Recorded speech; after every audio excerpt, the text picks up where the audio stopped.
मोहतरम सामईन, इंसानी तारीख़ के औराक का मुताला करने पर हमें हर दौर में कोई ना कोई एक ऐसी ताबनाक हस्ती ज़रूर मिलती है जो इल्मो मारिफत के उन जमजमों से सैराब हुई जो दुनियावी कुतुब के औराक में कैद नहीं है, जो दुनियावी कुतुब के औराक में कैद नहीं हैं। ये वो बरगुज़ीदा हस्तियां हैं जिन्हें औलियाए किराम के मुक़द्दस लक़ब से याद किया जाता है। उनका इल्म रस्मी तालीम के दायरे से बुलंद होकर इल्मे लदुन्नी की आसमानी बुलंदियों को छू जाता है। ये वो सच्चा इरफान है जो परवरदिगारे आलम की ख़ास इनायत से उनके सीनों पर बराह रास्त नाजिल किया जाता है। ये वो सच्चा इरफान है, ये महज मालूमात का ज़ख़ीरा नहीं है बल्कि हकीकत ज़ात का इदराक है। और जिस बंदे को खुदाए बुजुर्ग बरतर का ये इदराक हासिल हो जाता है वो आम मखलूक में मुमताज़ और मुनफरिद मकाम पा लेता है। तो उन्हीं औलियाए किराम के झुरमुट में एक अजीम शान खानवादा भी शामिल है जिसे दुनिया खानवादा उस्मानिया के नाम से जानती है। खानवादा उस्मानिया का हर फर्द एक चमकता दमकता सितारा है जिसकी नज़ीर दुनिया पेश करने से कासिर है। सिद्दीक़ अकबर की सदाकत हो, फारूक आज़म की अदालत हो, उस्मान गनी की सगावत हो, मौला अली की शुजाअत हो, अगर ये तमाम औसाफ़े हमीदा देखना हो तो हम खानवादा उस्मानिया के बुजुर्गों में देखते हैं। शहीद बगदाद फरमाया करते थे कि हमारे पास जो कुछ है वो शम्से मारेरा के तलवों का सदका है। अब हक्कानियत की रोशनी में देखते हैं कि शम्से मारेरा के तलवों के सदक़े में इस खानवादे के अफराद को क्या क्या मिला। अगर हम साहिब उर्स हज़रत सैयदना शाह ऐनुल हक़ अब्दुल मजीद क़ादरी बदायूनी की बात करें तो आपकी अज़मत और रिफ़ात यहाँ किसी ग़ुलाम से पोशीदा नहीं है। तकमीले उलूम ज़ाहिरी के बाद आपके बातिन में जब रूहानी कैफियत ने जुम्बिश की तो आप मुर्शिद बरहक की तलाश में सहरा नवर्दी पर निकल पड़े और इरफान इलाही के रास्ते आपके दिल पर पहले ही से आईना हो चुके थे। मगर तलबे शेख की जुस्तजू आपको अपने ज़माने के बड़े बड़े सूफिया की बारगाहों में ले गई, मगर कहीं पर तशफ़ी ना मिल सकी, कहीं पर सुकून ना मिल सका, कहीं वो करार ना मिला जिसको तलाश कर रहे थे। बिलाखिर शम्से मारेरा के दरबार आलिया में पहुँचते हैं, मगर अभी इत्मीनान का वो वक्त नहीं आया था, इसलिए वहाँ से ये कहकर वापस आ जाते हैं कि यहाँ भी ऊँची दुकान है, फीके भगवान हैं। अब वो घड़ी करीब आ रही थी, जब इत्मीनान मिलने वाला था, जब मौलवी के दिल को करार मिलने वाला था। शम्से मारेरा के यहाँ से वापस आते हैं, बदायूं तशरीफ लाते हैं, रात होती है, सो जाते हैं, आलमे रुया में देखते हैं कि महफिल रसूल मकबूल सजी हुई है। सहाबा कराम और औलियाए ज़ाम का एक जम्मे गफ़ीर मौजूद है। एक तरफ सैयदना गौसुल आज़म दस्तगीर मौजूद हैं, दूसरी तरफ बाबा फरीदुद्दीन मसूद गंजे शकर मौजूद हैं और सामने शम्से मारेरा जलवा अफरोज हैं। इतने में क्या देखते हैं कि गौसे आज़म की तरफ रसूलुल्लाह कुछ इशारा फरमाते हैं। फिर क्या होता है, गौसे पाक साहिब उर्स का हाथ थामकर शम्से मारेरा के हाथ में दे देते हैं।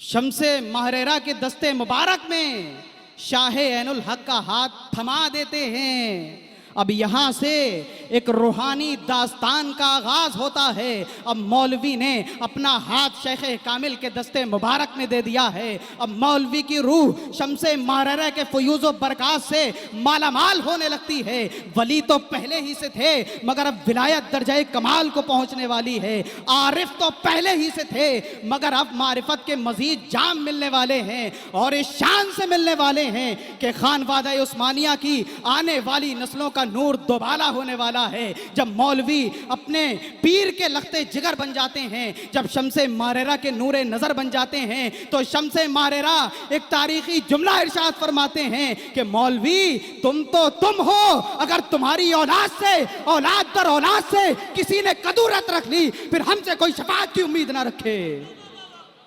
हमसे किसी शफाअत की उम्मीद ना रखे। अगर मौलवी की औलाद से कदूरत रखता है और जब मोहब्बतों में मजीद इजाफा होता है, जब मोहब्बत उरूज को पहुंचती है और शम्से महरेरा की निगाह करम से मौलवी बरगुज़ीदा अनफुसो आफाक हो जाते हैं, तो शम्से महरेरा फरमाते हैं कि हम अपने मौलवी के जाहिर में अबू हनीफा को देखते हैं, बातिन में मंसूर हल्लाज को देखते हैं।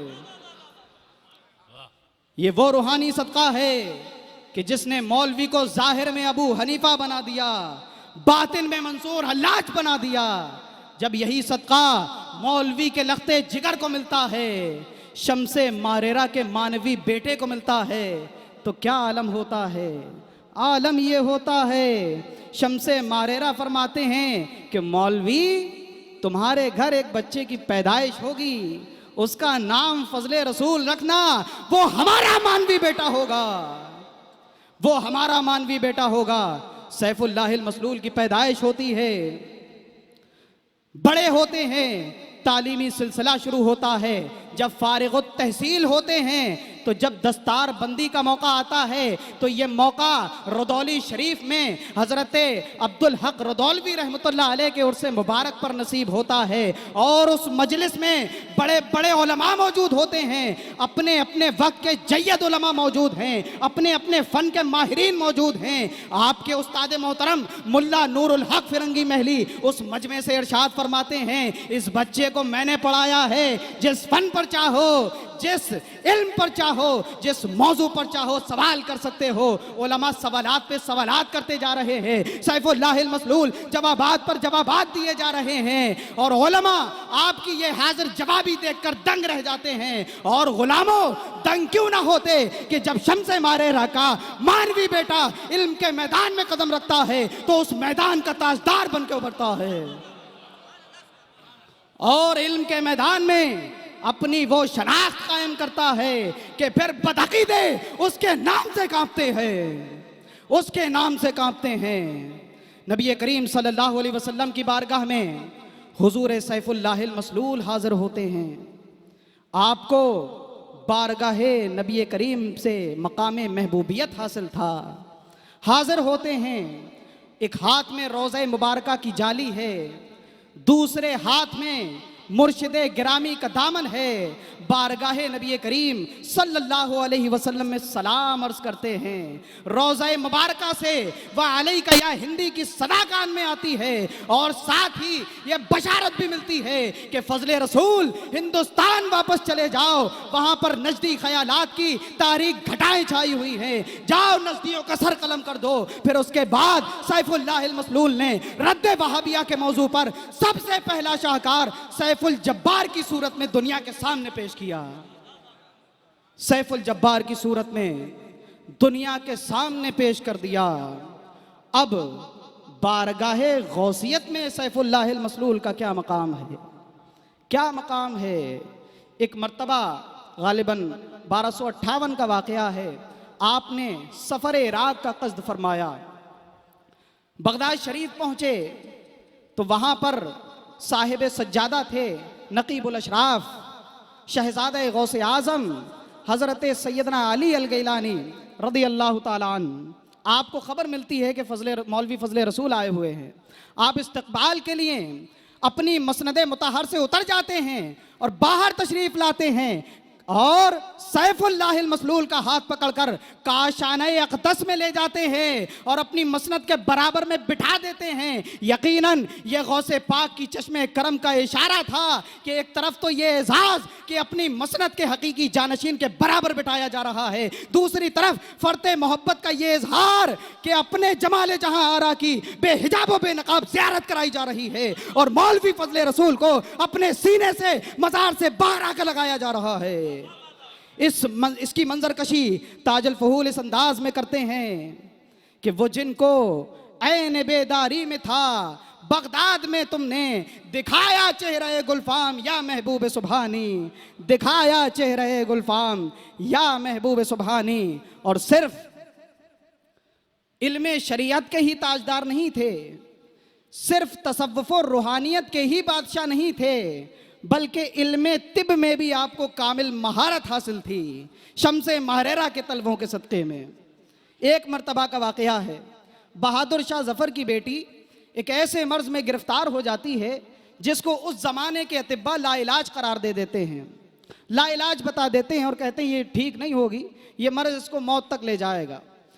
बहादुर शाह जफर रंजीदा हो जाते हैं, थक हार के सैफुल्लाहिल मसलूल की बारगाह में अरीज़ा रखते हैं कि हुजूर मेरी बेटी शदीद बीमार है, अतिब्बा ने लाइलाज करार दे दिया है, अब आप ही कुछ कीजिए कि मेरी बेटी शिफायाब हो जाए। हुजूर सैफुल्लाहिल मसलूल इलाज शुरू करते हैं, बेटी शिफायाब हो जाती है, वो बीमारी ख़त्म हो जाती है जिसको दुनियावी तबीब लाइलाज बता रहे थे। वो बीमारी कैसे ख़त्म हो गई, वो बीमारी कैसे ख़त्म हो गई, वो बेटी कैसे शिफायाब हो गई? इसलिए शिफायाब हो गई क्योंकि जहाँ दुनियावी तबीबों की तिब ख़त्म होती है, वहाँ से शम्से मारेरा के इस बेटे की विलायत शुरू होती है। शम्से मारेरा का बेटा है, मानवी बेटा है, अब यहां से उसकी विलायत का आगाज होता है। फिर नस्लन बादा नस्लिन ये शम्से मारेरा के तलवों का सदका खानवादा उस्मानिया के अफराद को वाफिर मिकदार में मिलता रहा।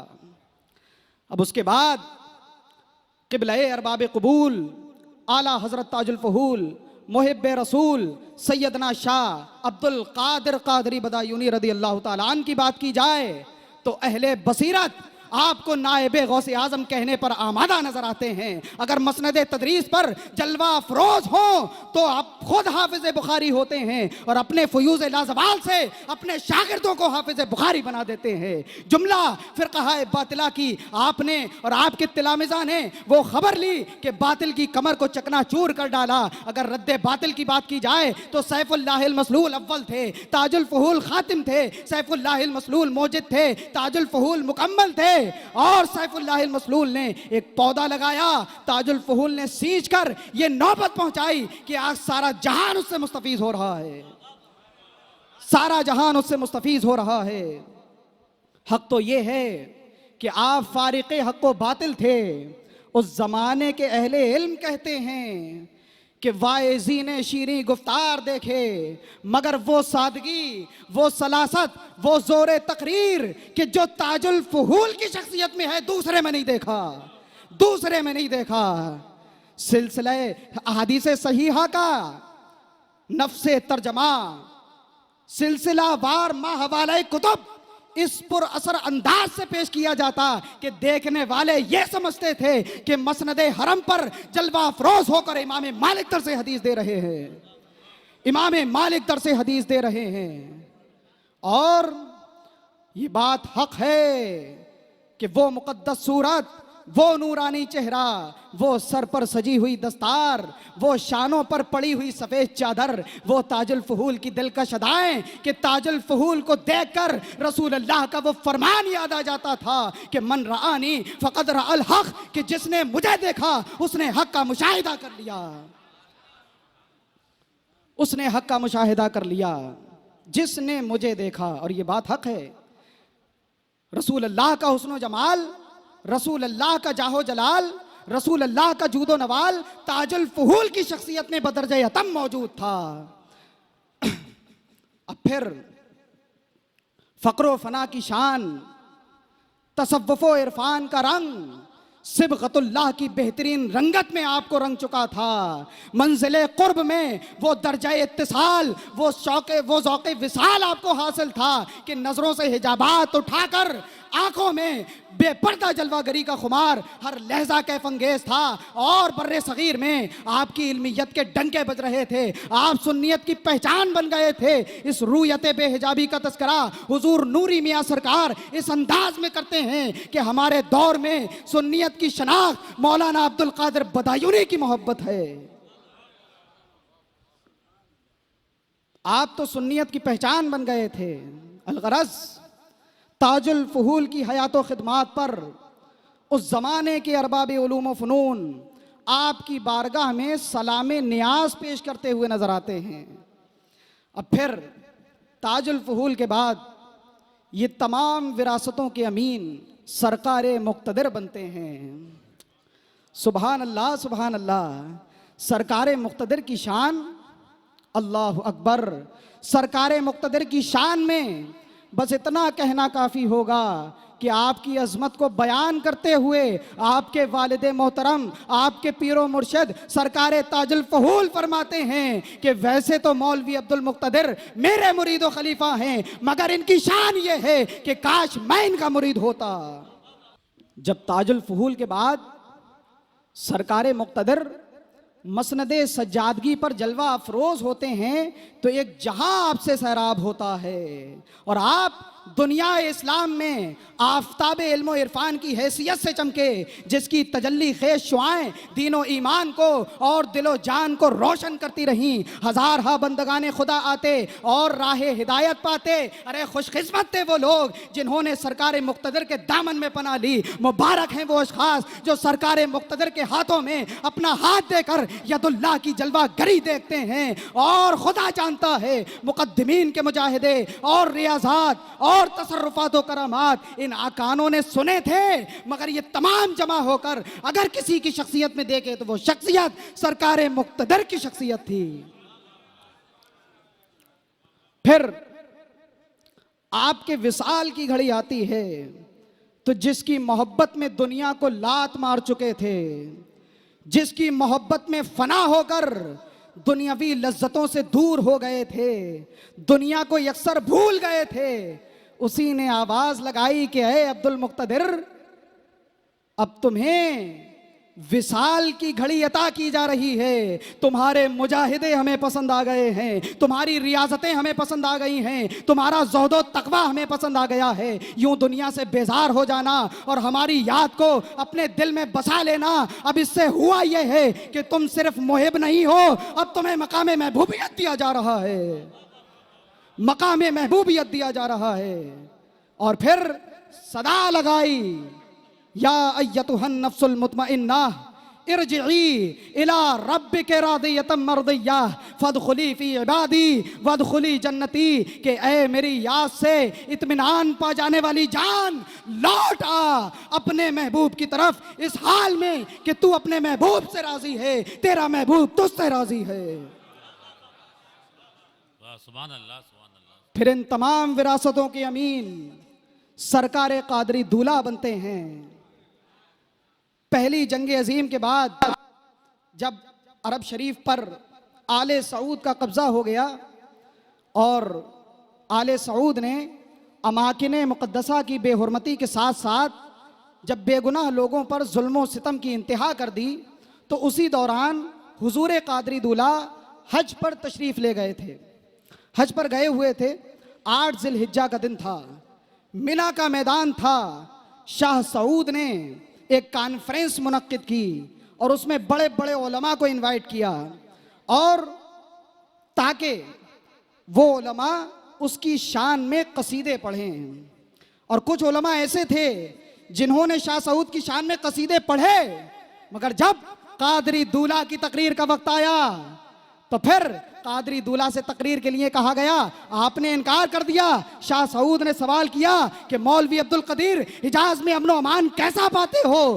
सरकार कादरी दूल्हा पर आसार जलाल नुमाया हो जाते हैं। फरमाते हैं बुलंद आवाज से कि वैसा ही निजाम देखा जैसा हज्जाज बिन यूसुफ के जमाने में था, वैसा ही निजाम देखा जैसा हज्जाज बिन यूसुफ के जमाने में था। उलमा आपकी ये हग्गोई और बेबाकी देखकर दंग रह जाते हैं, और दंग क्यों ना होते, आईने जवा मर्दा हग्गोई और बेबाकी अल्लाह के शेरों को आती नहीं रूबाही।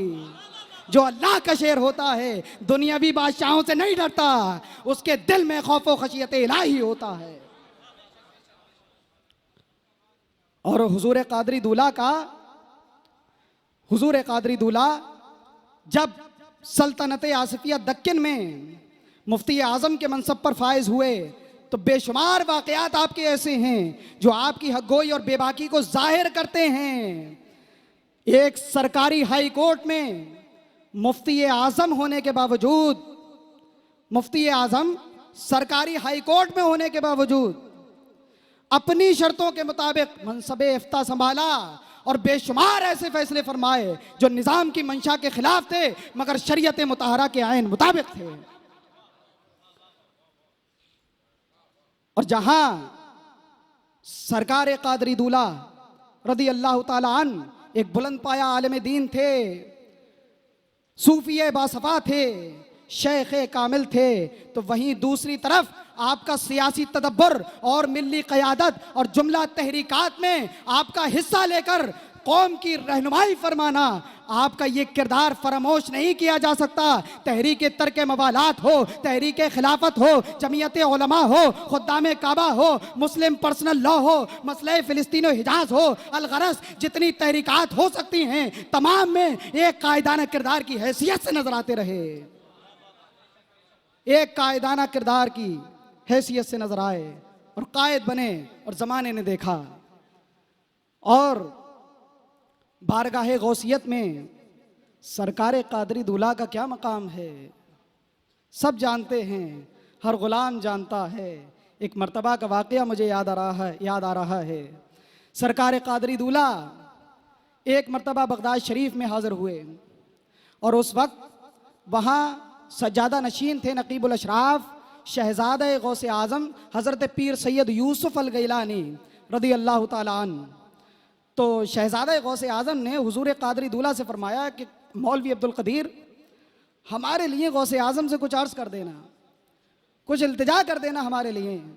हुजूर कादरी दूल्हा अर्ज़ पीर हज़रत पीर इब्राहीम गिलानी वहाँ पर साहिब सज्जादा थे। तो हुजूर कादरी दूल्हा से शहज़ादा गौसे आज़म हज़रत पीर इब्राहीम गिलानी ने फरमाया कि मौलवी अब्दुल कदीर हमारे लिए गौसे आज़म से इल्तिजा कर देना, कुछ अर्ज़ कर देना गौसे आज़म से हमारे लिए।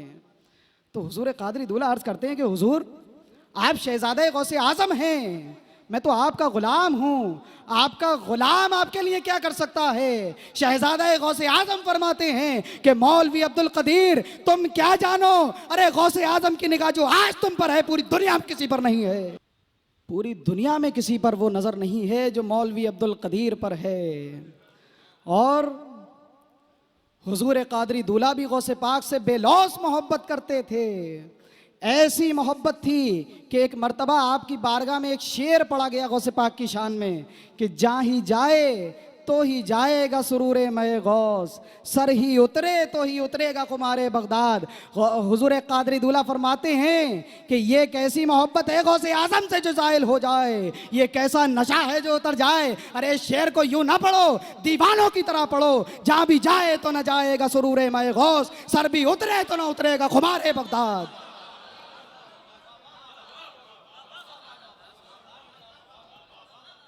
सर भी उतरे तो ना उतरेगा खुमारे बगदाद। और फिर गौसे आज़म ने अपने मज़ार के गिलाफ को कादरी दूल्हा की कब्र अनवर के लिए भेजकर इस मोहब्बत की मकबूलियत की दलील बना दिया।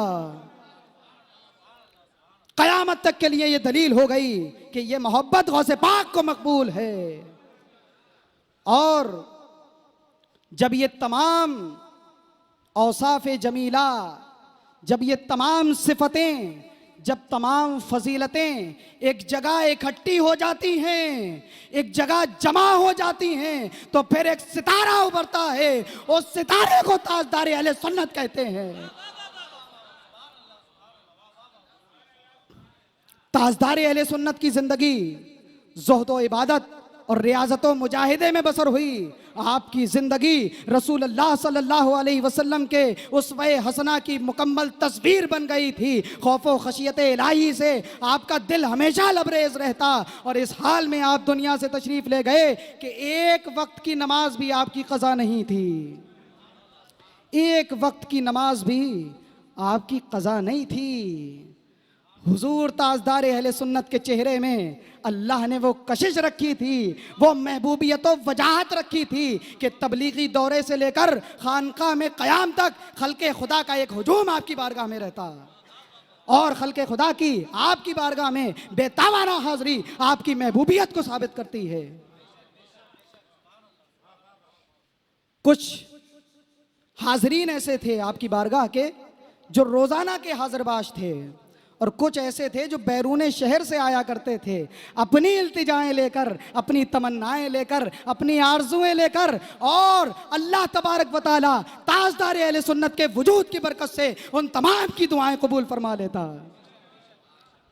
कबूल फरमा लेता, उन तमाम की दुआएं कबूल हो जाती और कोई नामुराद होकर नहीं लौटता। गरीबों से हमदर्दी, गरीबों की दिलजोई करना, ये ताजदार अहले सुन्नत का इम्तियाजी वस्फ था। अगर कोई मुरीद गमज़दा हो जाता तो आप गमज़दा हो जाते। अपने मुरीद को तकलीफ में नहीं देख सकते थे, देख नहीं पाते थे अपने मुरीद को कि वो किसी गम या तकलीफ में मुब्तला हो।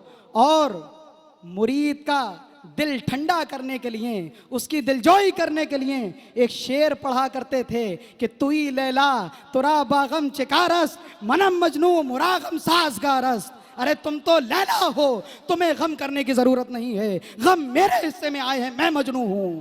ताजदार अहले सुन्नत की शख्सियत सब्र इस्तिक़लाल की जिंदा मिसाल थी। जो बंदा आजमाइशों पर सब्र करता है और नेमतों पर शुक्र अदा करता है और हर हालत में क़ज़ाए इलाही पर राज़ी रहता है, फिर वो सिर्फ मोमिन ही नहीं, मोमिन कामिल बन जाता है। रसूलुल्लाह सल्लल्लाहु अलैहि वसल्लम इरशाद फरमाते हैं कि जब अल्लाह बंदे के साथ भलाई का इरादा फरमाता है तो उसे परेशानियों में, सऊबतों में, मुश्किलों में मुब्तला फरमा देता है। ताजदार अहले सुन्नत की ज़िंदगी को देखो तो आपने आगाज़ जवानी से लेकर बुजुर्गी के आलम तक बेशुमार परेशानियां उठाई, बेशुमार तकालीफ उठाई, इतनी तकालीफ उठाई कि ये किसी आम आदमी के बस की बात नहीं है, किसी आम आदमी के बस की बात नहीं है। ताजदार अहले सुन्नत ने वो सब्र करके दिखाया मुसीबतों के वक्त। और आगाज़ जवानी में वालिद मोहतरम कादरी दूल्हा का विसाल, फिर उसके कुछ साल के बाद पहली शरीक हयात का विसाल, और बुजुर्गी के आलम में, बुढ़ापे के आलम में शहीद बगदाद जैसे फकरे खानदान बेटे की शहादत अपनी आंखों से देखना, ये बड़े बड़े अच्छे का काम नहीं है, बड़े बड़े अच्छे का काम नहीं है। और ऐसा बेटा कि चांद और सूरज भी जिस पे फख्र करते हैं, ऐसा बेटा। तो ये तमाम जिंदा मिसालें हैं ताजदार अहले सुन्नत के सब्र इस्तिक़लाल की। और एक मर्तबा हुजूर ताजदार अहले सुन्नत फपून शरीफ तशरीफ ले जा रहे थे। मुझे एक वाकया याद आ रहा, गालिबन 1971 का वाकया है। ताजदार अहले सुन्नत का फपून शरीफ के रास्ते पर एक ख़तरनाक एक्सीडेंट हो जाता है, एक हादसा हो जाता है और आपकी हालत बड़ी नाजुक हो जाती है। पाकिस्तान में आपके बिरादर अकबर हज़रत अब्दुल मजीद मोहम्मद इकबाल कादरी रहमतुल्लाह अलैह को खबर होती है तो वो रंजीदा हो जाते हैं, परेशान हो जाते हैं। दौड़ते हुए शहजादे गौसे आज़म हज़रत पीर ताहिर अलाउद्दीन गिलानी रदी अल्लाह ताला अन्हु की बारगाह में जाते हैं और हादसे का जिक्र करते हैं, दुआ की दरख्वास्त करते हैं। अब गुलामों, ये जुमला याद रख लेना, ये जुमला यहाँ से गांठ बांध कर ले जाना। शहजादा गौसे आज़म पीर ताहिर अलाउद्दीन गिलानी फरमाते हैं कि इकबाल, अरे तुम क्यों परेशान होते हो, सालिम को कुछ नहीं होगा, वो पैदाइशी वली है, वो पैदाइशी वली है, सालिम को कुछ नहीं होगा। तो ताजदार अहले सुन्नत के औसाफ व कमालात बयान करना ये मुझ जैसे बेहैसियत आदमी का काम नहीं है। वली को तो एक वली पहचानता है और शहजादे गौसे आदम पहचान गए कि ताजदार अहले सुन्नत की शख्सियत क्या है। फरमाया कि वो पैदाइशी वली है।